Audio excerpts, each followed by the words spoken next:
Llegué al paso de mi hijo Tomás, con el corazón encogido y un vestido azul marino que había reservado para la ocasión.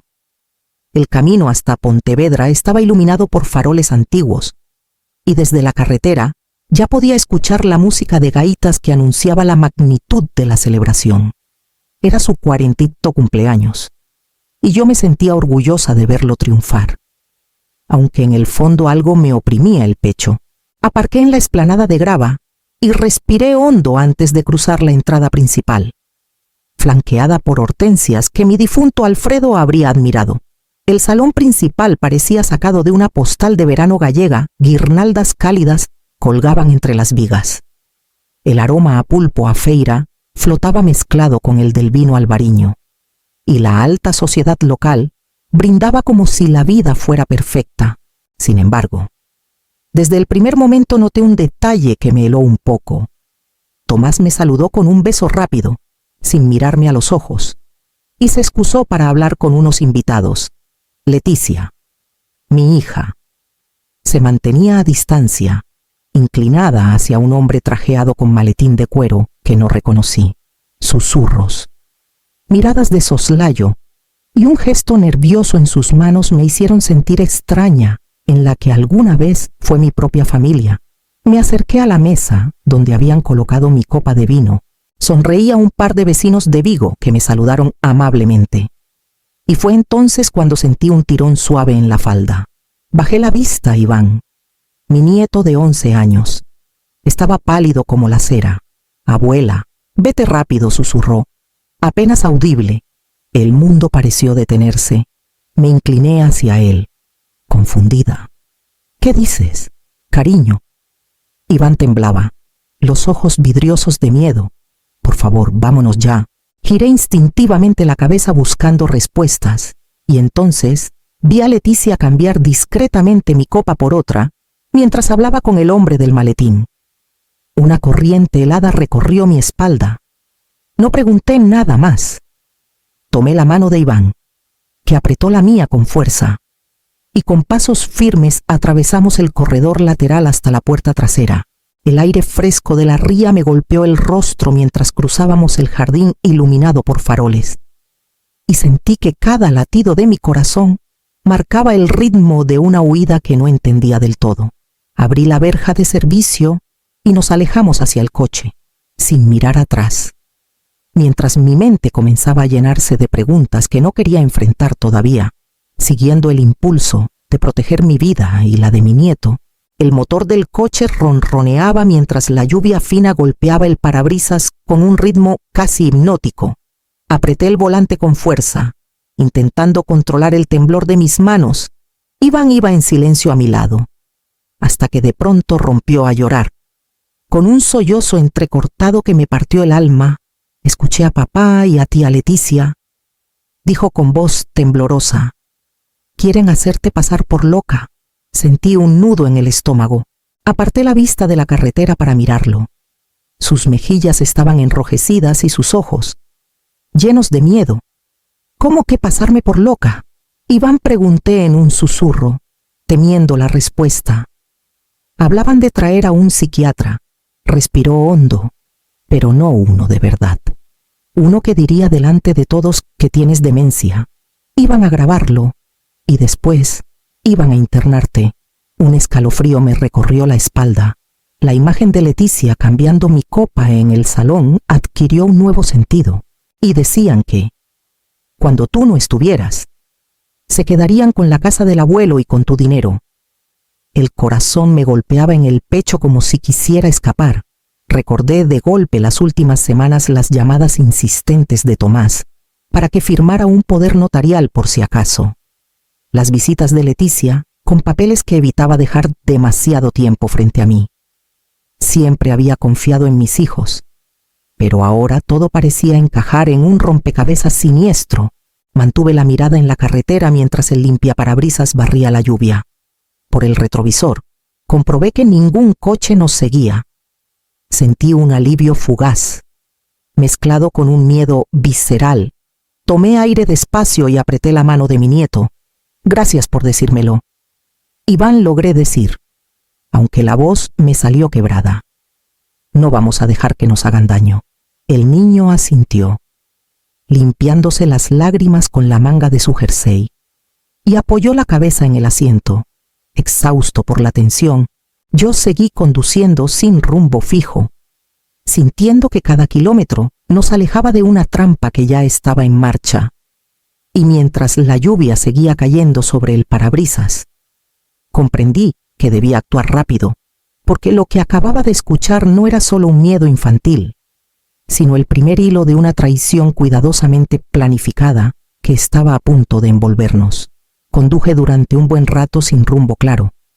Mientras la lluvia convertía las luces de la carretera en hilos difusos, el miedo iba cediendo paso a una sensación de vacío que me apretaba el pecho. Fue entonces cuando los recuerdos comenzaron a agolparse, como si mi mente quisiera explicarme cómo habíamos llegado hasta aquí. Tras la muerte de Alfredo, mi vida cambió más de lo que quise admitir.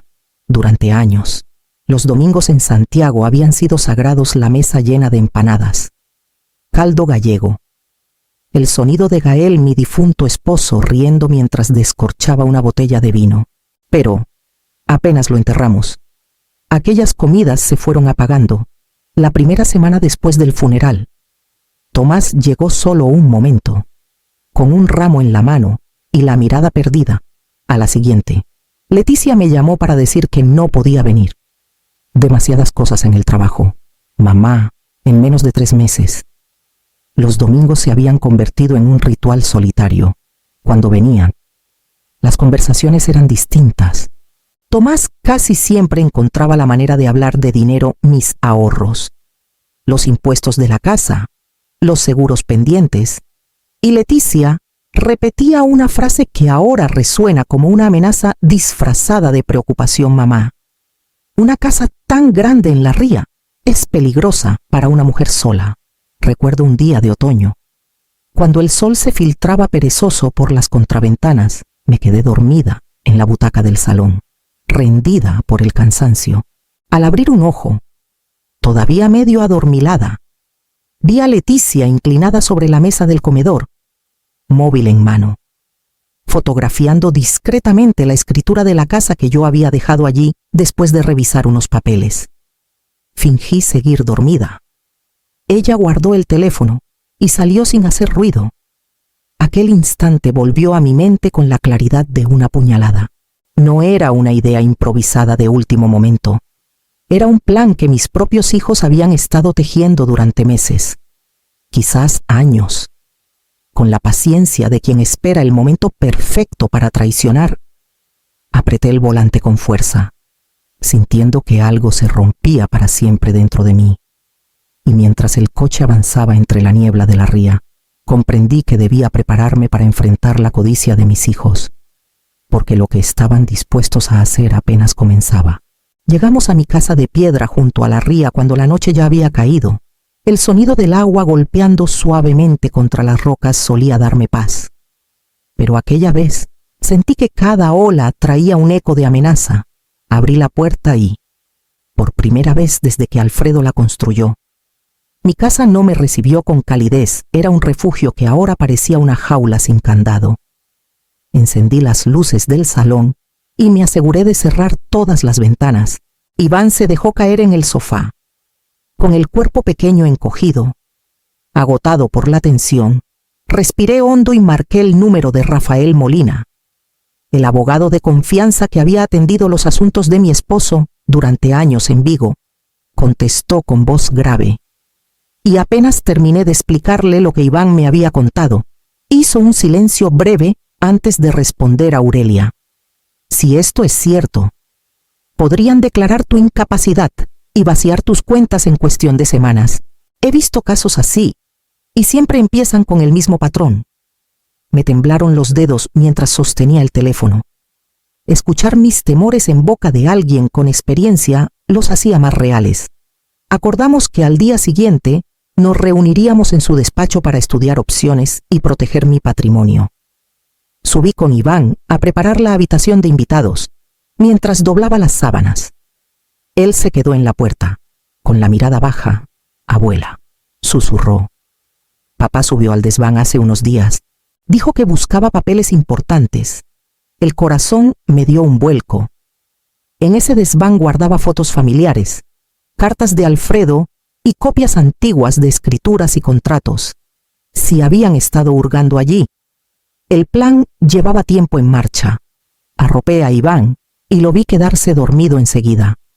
Aferrado a su osito de peluche, bajé al salón y me senté frente a la chimenea apagada, rodeada de recuerdos que de pronto parecían testigos mudos de una traición. No bastaba con sospechar. Si quería defender lo que era mío, necesitaba pruebas claras y una estrategia que mis hijos no anticiparan. Y con esa certeza, sentí cómo la determinación empezaba a reemplazar el miedo, mientras en mi mente se formaba el primer esbozo de mi contraataque silencioso. A la mañana siguiente, Rafael cumplió su promesa y llegó acompañado de un hombre alto, de mirada calculadora y movimientos silenciosos, Mauro Ferrer, un detective privado con fama de ser discreto y eficaz. Apenas cruzó el umbral de mi casa. Inspeccionó cada rincón como si leyera un libro abierto. En menos de una hora, ya había instalado micrófonos diminutos en el salón, la cocina y el pasillo. Además de una cámara oculta que vigilaba la entrada principal, yo observaba todo con una mezcla de miedo y alivio. Mi refugio de siempre se había convertido en el escenario de una trampa para descubrir la verdad. Durante los días siguientes, viví en tensión constante. Cada crujido de la madera me hacía contener la respiración. Iván iba al colegio con normalidad, ajeno al detalle técnico del plan. Aunque notaba mi nerviosismo, Rafael me llamaba cada noche para asegurarse de que todo marchara según lo previsto.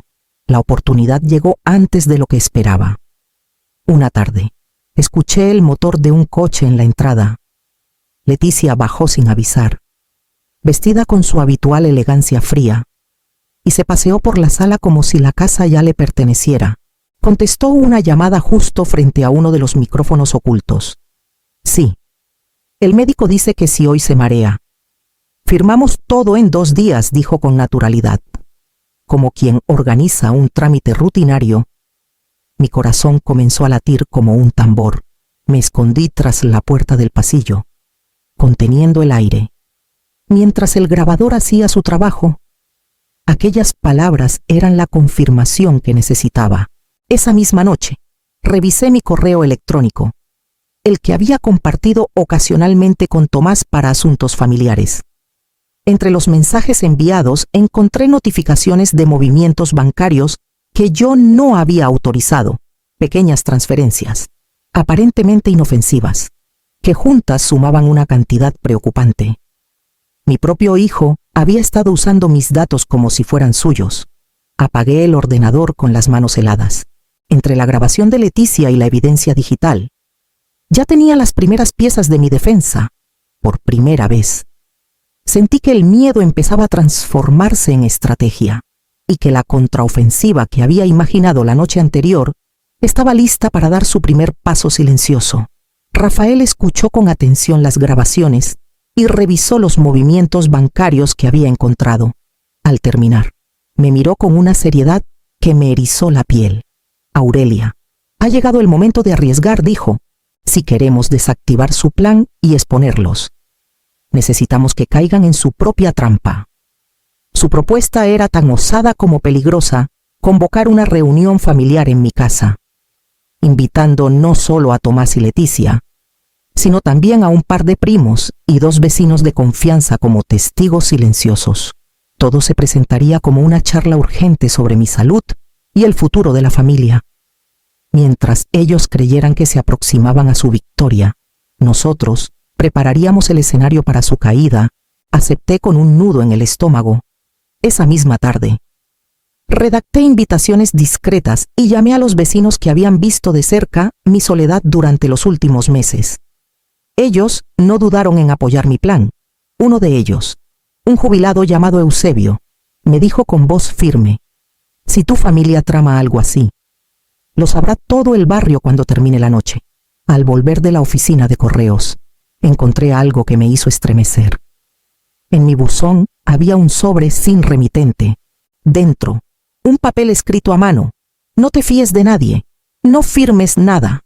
Me quedé de pie en la cocina con el papel en la mano.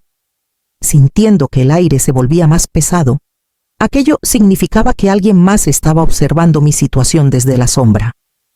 No sabía si era una advertencia genuina o una amenaza velada para intimidarme esa noche, aunque me preparé una tila para calmar los nervios. No pude cerrar los ojos. Los ruidos de la casa me parecían susurros, y cada golpe del viento contra las contraventanas me hacía pensar en ojos vigilantes al otro lado de la oscuridad. A ratos, me levantaba y recorría los pasillos con la bata puesta, asegurándome de que las cámaras de Mauro seguían grabando.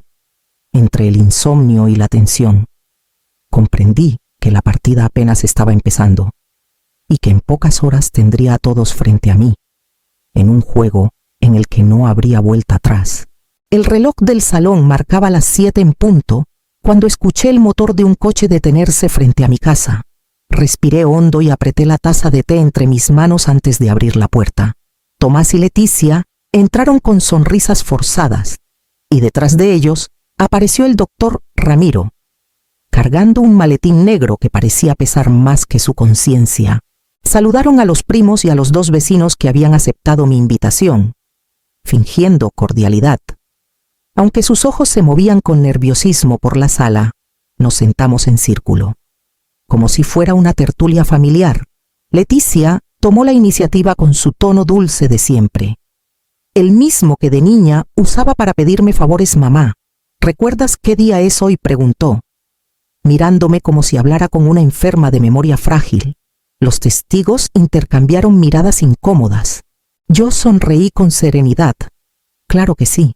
Hija, hoy es el día en que vais a escuchar vuestras propias palabras. Saqué el pequeño altavoz que Rafael me había traído y pulsé el botón de reproducción. De inmediato, la sala se llenó con las voces inconfundibles de mis hijos. Si hoy se marea, firmamos todo en 2 días. El médico dirá lo que necesitamos y luego la ingresamos. El silencio fue absoluto. Tomás palideció. Leticia parpadeaba sin saber qué decir. Uno de los vecinos se levantó ligeramente de la silla, indignado. Entonces, el doctor Ramiro hizo un movimiento brusco hacia la puerta, intentando huir sin mirar a nadie, pero Mauro, que vigilaba desde el pasillo, se interpuso con firmeza, y Eusebio, mi vecino, se unió para bloquearle el paso. Rafael sacó su teléfono y marcó con calma Guardia Civil. Tenemos un intento de fraude y pruebas de conspiración familiar en curso. Sentí que un peso enorme caía de mis hombros, por primera vez en meses. El miedo dejó paso a una determinación fría y clara. Observé a mis hijos encogidos en el sofá, atrapados en su propia red, y supe que la verdadera decisión aún estaba por llegar. Porque humillarlos no bastaba. Tenía que decidir si cortaba para siempre el último hilo que me unía a ellos. La mañana después de la reunión, acompañada por Rafael y Mauro, crucé las puertas del juzgado de Vigo con las pruebas en una carpeta que parecía pesar más que todo mi pasado. Las grabaciones, los movimientos bancarios y los testimonios de los vecinos eran irrefutables. Mientras firmaba la denuncia por intento de estafa y abuso familiar, sentí una mezcla de vértigo y liberación. Era como si cada trazo de mi firma pusiera un ladrillo en el muro que me separaba, al fin, de quienes habían querido destruirme. Los días siguientes fueron un torbellino. La Guardia Civil citó a Tomás y Leticia a declarar. Salieron del cuartel con el rostro desencajado, perseguidos por miradas que ya no eran cómplices sino curiosas y críticas. El doctor Ramiro, en cambio, no tuvo escapatoria a las pruebas de falsificación y conspiración lo pusieron bajo custodia de inmediato. Saber que la justicia se movía me dio una paz que no sentía desde la muerte de Alfredo. Esa misma semana me senté con Rafael a modificar mi testamento. No temblé al firmar la nueva versión. Mis hijos quedaban completamente excluidos. En su lugar, creé un fondo educativo blindado para Iván, para que su futuro nunca dependiera de la codicia de sus padres. Además, decidí donar parte de mi patrimonio a la residencia de mayores en Santiago. donde tantas mujeres como yo habían sufrido el abandono silencioso de sus familias cuando la última firma estuvo estampada, me di cuenta de que no sentía rencor, solo una calma serena. Había tomado el control de mi vida y de mi legado. Esa noche, mientras Iván dormía plácidamente en la habitación de invitados, me senté junto a la chimenea apagada y sentí que, por primera vez, mi casa no era una jaula, ni un campo de batalla era mi refugio de verdad. Cerré los ojos y respiré el aire salado de la ría que entraba por la ventana entreabierta. Sabía que la herida familiar era irreversible, pero también que mi alma empezaba a sanar, mientras una parte de mí se preguntaba si alguna vez volvería a existir un puente entre nosotros. Pasaron algunos meses antes de que sintiera que podía respirar sin la sombra de la traición sobre mis hombros. Vendí el paso familiar, aquel lugar que había sido testigo de tantas cenas felices y de los primeros síntomas de la avaricia de mis hijos. Con Rafael gestionando todos los trámites, me mudé a una casa pequeña frente a la ría de Muros, con un jardín lleno de hortensias azules que se mecían con el viento salino. Desde la terraza podía ver los barcos pesqueros regresar al puerto al atardecer, y el murmullo del agua parecía arrullar cada pedazo roto de mi corazón. Iván se convirtió en mi compañía más constante. Durante la semana asistía a un colegio cercano, y los fines de semana venía cargado de historias nuevas, dibujos y risas que devolvían la vida a las habitaciones de mi nuevo hogar. Cocinábamos juntos empanadas y bizcochos, y algunas tardes paseábamos por la orilla recolectando conchas con él. Todo parecía sencillo y verdadero, como si el mundo aún tuviera rincones libres de dolor. Un día, al abrir el buzón, encontré un sobre con letra conocida. Era de Leticia, desde prisión. Mis manos temblaron antes de abrirlo. Mamá, sé que no merezco tu perdón. Solo espero que Iván no nos olvide. Leí la carta una y otra vez. Cada palabra era una mezcla de culpa y nostalgia que me atravesaba como un viento frío. Me senté en la terraza, con el mar frente a mí, y las lágrimas cayeron sin que pudiera detenerlas. Por dentro, mi corazón seguía siendo el de una madre, pero también el de una mujer que había aprendido a protegerse. Guardé la carta en un cajón sin responderla. Esa noche, mientras Iván dormía, encendí una vela y miré su luz danzar en la ventana. Sentí que mi vida, rota y reconstruida, aún buscaba un cierre que quizás solo el tiempo podría darme, mientras un murmullo interno me empujaba hacia el último paso de mi nueva libertad. Con el paso de los meses, la tranquilidad de la ría se convirtió en mi nueva aliada. Un día decidí que mi vida no podía quedarse solo en sobrevivir a la traición. Abrí un pequeño taller de repostería y costura en el centro del pueblo, donde recibía a viudas, jubiladas y mujeres que habían pasado por historias similares a la mía. Les enseñaba a hacer empanadas de manzana, tartas de almendra y a coser delantales y bolsos. Mientras hablábamos de cómo proteger sus casas, sus ahorros y su dignidad. Cada tarde, el taller olía a azúcar y a pan recién horneado, pero también a libertad compartida. Veía en los ojos de aquellas mujeres la misma chispa que había tardado tanto en recuperar la certeza de que aún podían reconstruirse. Muchas llegaban cabizbajas y se iban sonriendo, con un bizcocho en una mano y una copia de mi consejo más repetido en la otra. Nunca firmes nada sin entenderlo. Tu vida es tuya, no un regalo para quien no la merece. Iván era mi ayudante más fiel. Después del colegio, pasaba por el taller, probaba los dulces y ayudaba a barrer el suelo cubierto de harina. Una tarde, mientras caminábamos por el puerto, viendo cómo las barcas regresaban entre reflejos dorados, le dije en voz baja: perdí hijos, pero gané libertad y la certeza de que el amor verdadero no traiciona. Él apretó mi mano sin decir nada. Fue en ese instante cuando supe que mi historia necesitaba un último giro. Decidí emigrar a las Islas Canarias con Iván durante un año, lejos de cualquier sombra del pasado. Quería que creciera viendo horizontes nuevos, sin el peso de un apellido que en nuestra tierra ya tenía cicatrices antes de partir. Doné mi antigua casa a la residencia de mayores de Santiago, la misma que había apoyado mi denuncia y me ofreció un hombro invisible cuando todo se derrumbaba.